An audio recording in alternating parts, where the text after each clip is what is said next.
프로이트부입니다. 스승의 날이네요. 오늘은 특집을 준비했습니다. 이 내용은 그동안 학교에서 정신분석을 배웠다고 하셨던 분들에게는 받아들여지지 않을 수도 있는 내용입니다. 심리학이나 의학에서 이야기하는 프로이트에는 상당한 오해가 녹아들어가 있기 때문입니다. 여기에 대해서 저보다 더 전문적인 접근을 위해서 제 스승이 생전에 남기셨던 답변글을 하나 싣고자 합니다. 제 스승께선 정신분석가를 양성할 수 있는 정신분석 전문가로 활동하셨고 락강학파 분석가시긴 했는데 학파 자체가 프로이트에 상당한 강조를 두고 있는 학파였었습니다. 저와 같이 공부하던 어느 교수님이 계셨는데 그 교수님이 수년간 강의를 하셨지만 프로이트에 대해서 강의한 것이 배운 것과 좀 어울리지 않는 부분들이 많았습니다. 그래서 제 스승께 질문을 한 내용입니다. 이 내용을 쓰다 보니 공부하던 그 시절이 새록새록 떠오르네요. 단점이라면 답변 자체가 굉장히 압축적입니다. 프로이트도 읽고 질문을 하신 것이니까 현재 가르쳐지는 것과 차이를 확인하실 수 있을 것 같습니다. 교수님, 프로이트의 성격과 학문 성애에서 학문기 고착이 일어난 사람의 특성을 세 가지로 나누면서 잘 정돈된 절약함, 고집셈으로 기술되어 있습니다. 질문 1. 위와 관련하여 심리학 서적에서 학문 성격 에이널 퍼서널리티라는 용어를 사용하고 있습니다. 학문 성격은 대소변 훈련 시 어머니가 대소변을 가리지 못했다는 이유로 벌을 주면 아이들의 마음속에 어머니에 대한 분노와 공포가 생기고 부모와 투쟁적인 관계가 형성되는데 이때 아이의 성격은 두 방향으로 발달할 수 있다고 봅니다. 아이가 부모에게 심한 두려움을 느끼고 복종의 길을 선택하면 청결, 질서, 정돈, 복종, 정확성 등의 학문 성격이 되고 이를 강박 성격으로 보고 있습니다. 반대로 부모에 대한 반향을 선택한 아이는 불결, 고집, 신뢰성의 결여와 같은 반항적인 성격이 된다라고 설명하는데 이것이 맞는 설명인지요? 성격과 학문 성애에서는 이런 말은 직접 찾을 수는 없었는데 이렇게 유추해도 되는 것인지요? 질문 2. 구강 인격 오럴 퍼서널리티이란 구강기의 고착이 심하거나 또는 구강기의 욕구의 좌절이 심해. 구강기를 지나서도 구강기 욕구 충족에 집착하는 인격이다.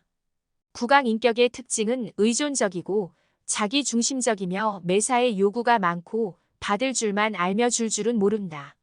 생활습관의 특징은 애주, 폭주, 애연, 미식 또는 과식, 과욕과 이에 대한 공상이다. 이 역시 맞는 설명인지 아님 이렇게 해석해도 되는 것인지 알고 싶습니다. 교수님께서는 생활습관에 나타난 애주, 애연 이러한 특징은 구강기 고착으로 볼 수 없다고 설명하셨습니다. 질문 3. 성격이 형성되기 시작하는 것은 구강기부터로 봐야 하는지 아니면 웨디푸스 콤플렉스가 발생하는 남근기부터로 봐야 하는지요? 성격 형성이 완성되는 것은 잠복기. 구강 성격의 특성, 학문 성격의 특성이란 말을 사용해도 되는지 심리학 책이나 아동 발달 책의 설명에는 구강 인격이란 구강기의 모유 수유나 이유 과정에서 구강기 욕구의 좌절이 심해 구강기를 지나서도 구강기 욕구 충족에 집착하는 인격이다로 설명하고 있는데 이는 이미 구강기를 지난 유아에 해당하는 설명이지 구강기에 있는 유아에 대한 설명은 아닌 것 같은데 책에는 구강기 아동의 성격 특성으로 기술되어 있어서요. 또한 학문기의 배변 훈련 과정에서 학문 인격이 생겨난다고 적혀 있는데 이러한 해석이 맞는지 알고 싶습니다. 물론 교수님께서 결핍이 아니라 과잉으로 설명하신 것은 기억하고 있습니다.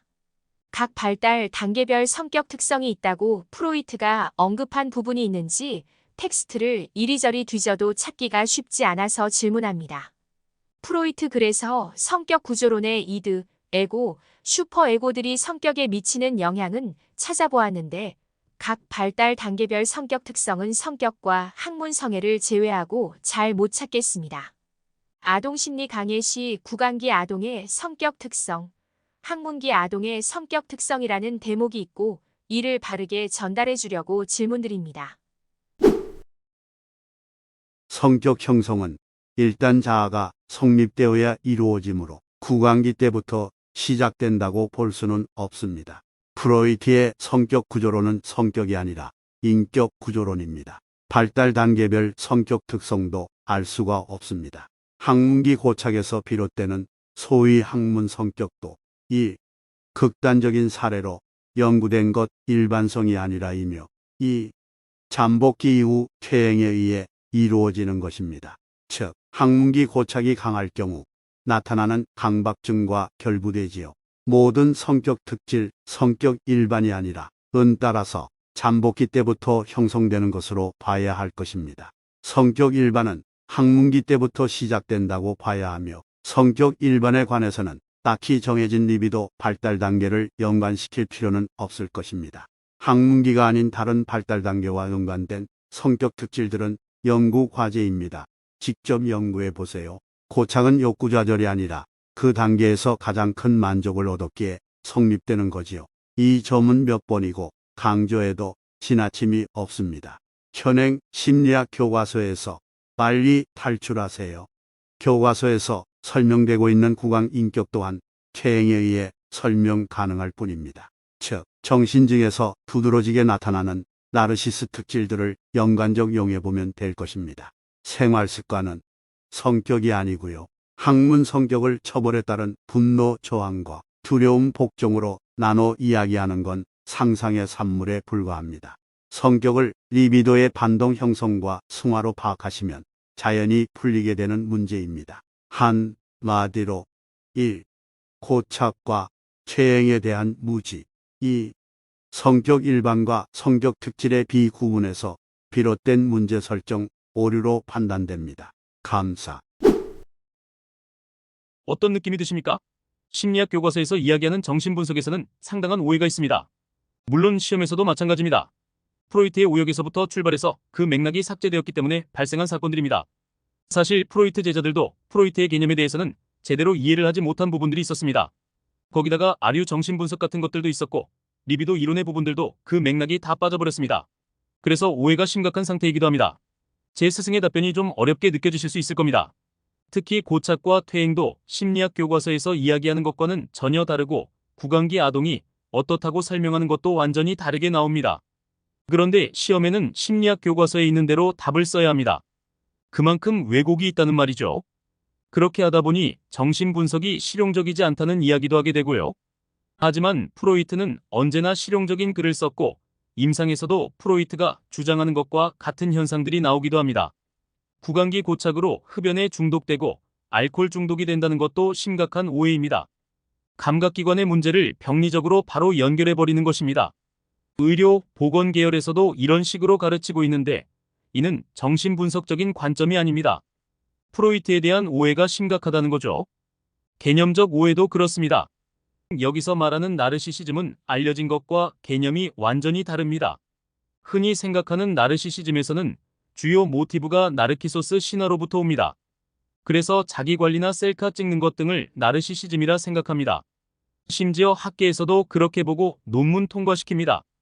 궁금하시다면 논문 사이트에서 나르시시즘으로 검색해보시면 죄다 그런 식으로 나와 있습니다. 그런 관점이 완전한 오해라 할 수 있습니다. 그렇게 설명하면 정신증을 설명할 수 없는 상태로 정신분석을 끌고 가버립니다. 이런 이야기 들어보셨을 겁니다. 조현병과 같은 정신병에는 정신분석이 소용없다고 하는 전문가들의 주장입니다. 이런 이야기를 하시는 경우는 정신분석 입문 정도만 보셨다고 할 수 있습니다. 이렇게 비유할 수도 있겠네요. 의사라고 해도 자신의 전문 분야 이외의 다른 과에는 일반적으로 알려져 있는 것 정도만 이해할 수 있습니다. 정신의학을 전공해도 정신분석에 대해서는 그 정도 이해 이상을 기대하기 어렵다고 할 수 있을 것 같습니다. 여기에 대해서는 여러 가지 요인들이 영향을 미치고 있습니다. 너무 길어지는 것 같으니 간단하게 설명한다면 첫 번째는 프로이트 제자들입니다. 프로이트 제자들도 나르시시즘이나 죽음 충동 같은 개념들을 제대로 이해 못하고 미국으로 넘어가서 정신분석을 가르쳤습니다. 비렐름 라이히 같은 정신분석 학자들도 나르시시즘에 대해서는 좀 긴가민가 하는 감이 있습니다. 아예 모른다 싶으면 안 써버리는 경우도 있고요. 리비도 이론도 성에만 집착해서 오해가 발생하기도 했고요. 그래서 1960년대 미국 정신분석가들이 환자들의 성생활에 집착했다는 말도 있죠. 거기다가 미국에서 번역된 프로이트의 오역이 많았다는 것은 유명한 내용입니다. 생물정신의학의 대두 역시도 한 가지 요소가 될 겁니다. 약물 치료가 효과적으로 느껴지기 시작하면서 정신분석이 본격적으로 쇠퇴하기 시작했습니다. 그 당시 주로 진단되던 정신질환이 조현병이었습니다. 정신분석이 소용없다고 편견을 가질 수 있는 내용이죠. 이런 여러 요소들에 의해서 정신분석이 무척 많이 곡해되었습니다. 이 내용의 원본은 다음 카페 경남정신분석원에 실려 있습니다. 그럼 오늘 영상은 여기까지 하도록 하겠습니다.